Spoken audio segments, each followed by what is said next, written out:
Mention, I think, for those who haven't looked at it closely, there was a lot of controversy in Glasgow about human rights. Should human rights be mentioned in certain segments of the negotiating process in their outcome documents? And on the first page of the Glasgow Pact is a recognition of human rights, including the right to health and a list of stakeholders' rights.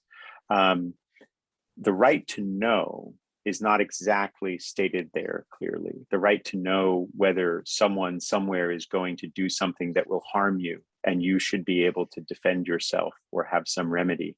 But it is in some ways embedded in the convention because of what we now call Action for Climate Empowerment, Article 6 of the convention.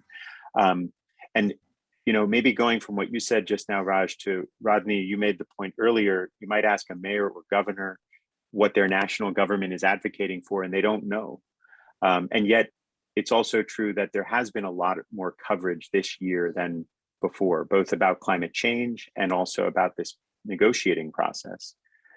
Rodney, you also talked about specific words that were not achieved, getting these words into the outcome text, and those words have real world power.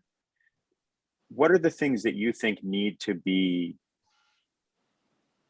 moved forward, need to be advanced, need to be secured in this negotiating process to get the real world outcomes that the places that you represent, the people that you represent, the networks that you represent, so that their lives can be better?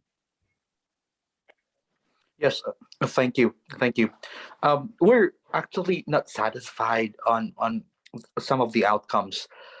We know the Santiago Network for Loss and Damage, for example. And yes, there's a mention there that we need to support, and we need to fund the network and their work. But it needs to, funding a mechanism that will help technically the people who will work on the solution would actually delay more the facility as proposed by G77 plus China, in which at the end of the day it did not see the light of the day. So it delays a lot. Right now, there's a storm in the Philippines, and in some other countries, in Asia, and of course the Pacific Islands. We cannot delay the funding for loss and damage. For us, it's not only about reparation, or payment, but we talk about the past, in which we're not actually the reasons why we suffer the most. Our carbon emission, greenhouse gas emission in the Philippines is less than 1%, but at the end, in 2013, 10,000 lives lost, and until now we are still looking for 1,500 people still missing. And now the present, we're still suffering, and the future. So this is the first. The second, of course, is the effort of the Philippine delegation to put avoidance in the text. It's not only about reduction of emissions, but if you say avoidance, there are some other strategies in how to to phase out the emissions. We need the technology to do a just and fair transition from fossil fuels to renewable and sustainable energy, and with that, we're avoiding emissions. So there should be.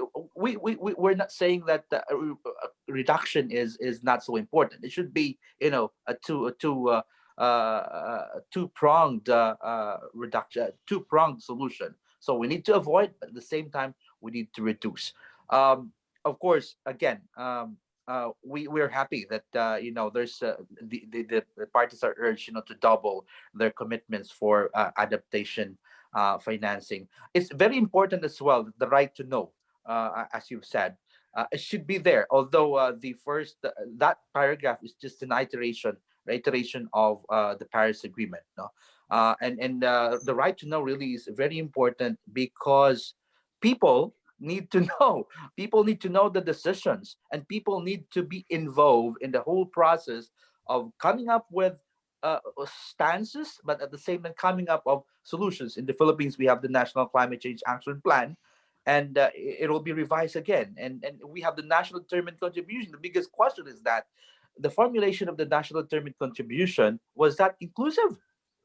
Was that transparent?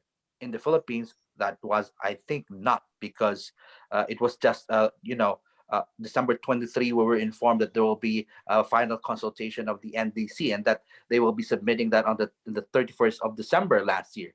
But so the biggest question there is, from the very start of the whole process of coming up with a plan, and at the end, implementation of the plan, I think it should be inclusive and transparent and multi-sectoral. If I may ask, for example, delegations, state parties of the convention, and even the Paris Agreement, those who signed, and if we may ask them, do your people really know that you committed for this? At the end of the day, if I may go to a certain village or a certain council, for example, in India, or even in, say, in France, do they know? At the end of the day, it's still inclusivity, transparency, and so that no one is left behind. Thank you, Rodney. What you've said sort of reminds me of a conversation I had a couple of years ago with a negotiator who said, our government would have the most ambitious plan in the world if every community in our country had an ambitious vision for where it wants to be and provided that information to the federal government. And then we could simply say, we're going to do what these communities are all planning to do, right? That they essentially need to be led.